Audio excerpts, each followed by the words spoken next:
5 sebab kenapa tak digalakkan untuk mengamalkan konsep upah ataupun umpan kepada anak-anak. Susah sikit sebenarnya nak explain apa itu konsep upah atau umpan ni. Tapi Sarah boleh bagi 2 contoh situasi. Adik nak gula-gula tak? Kalau nak gula-gula, pergi ngaji dulu. Nanti Umi bagi gula-gula.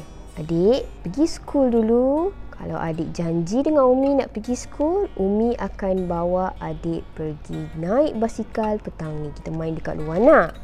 Konsepnya lebih kepada nak suruh anak dengar cakap kita dan kita berjanji akan beri balasan ataupun habuan kepada mereka. Keburukan yang pertama yang kita dapat lihat adalah semestinya mereka buat bukan kerana ikhlas, bukan dari hati. Atau kata lainnya, mereka buat secara terpaksa. Secara tidak langsung, anak-anak akan menjadi lebih tantrum kerana mereka tak dapat apa yang mereka nak. Apabila permintaan mereka tidak dipenuhi, mereka akan mudah melawan dan mudah tertekan.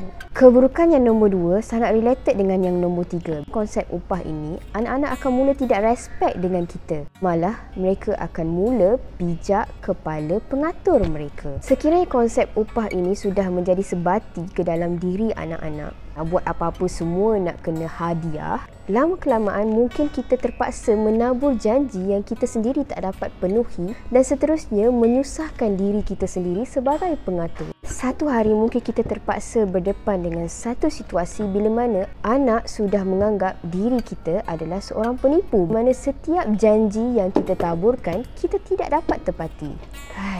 Masalah semakin besar. Yang terakhir, keburukan konsep upah ini adalah akan merosotkan kesihatan anak-anak. Perkara yang kita janjikan kepada anak-anak ini adalah seperti makanan manis, jajan, gula-gula. Semestinya ia tidak bagus untuk kesihatan gigi dan juga kesihatan tubuh badan si kecil. Mungkin ada sebahagian orang yang tidak setuju dengan perkara ini oleh kerana mereka sedikit keliru dengan reward motivation. Sarah tak nafikan yang reward motivation adalah salah satu pendekatan yang sangat baik untuk digunakan apabila kita bersama dengan anak-anak, di mana kita dapat mendorong keinginan seorang anak untuk berkemahuan dalam sesuatu perkara. Tapi di sini mungkin perlu diperbetulkan dari segi caranya. Reward motivation boleh diberi dengan cara memberi pujian, kata-kata semangat di dalam buku nota ataupun dorongan. Contoh dorongan yang kita boleh beri kepada anak-anak yang tidak gemar untuk mengaji adalah dengan memberi iqra' baru. Itu mungkin salah satu cara yang mana memberi banyak manfaat kepada anak itu sendiri dan juga diri kita. Reward motivation tidak pernah diselitkan dengan apa-apa janji manis yang kita beri kepada anak berbanding dengan konsep upah yang disebutkan tadi. Oleh itu, kita kena sentiasa berjaga-jaga apabila kita hendak berkata-kata. Jika kita tidak menjaga kata-kata kita, mungkin satu hari nanti kita sendiri yang akan terjerat. Semoga bermanfaat.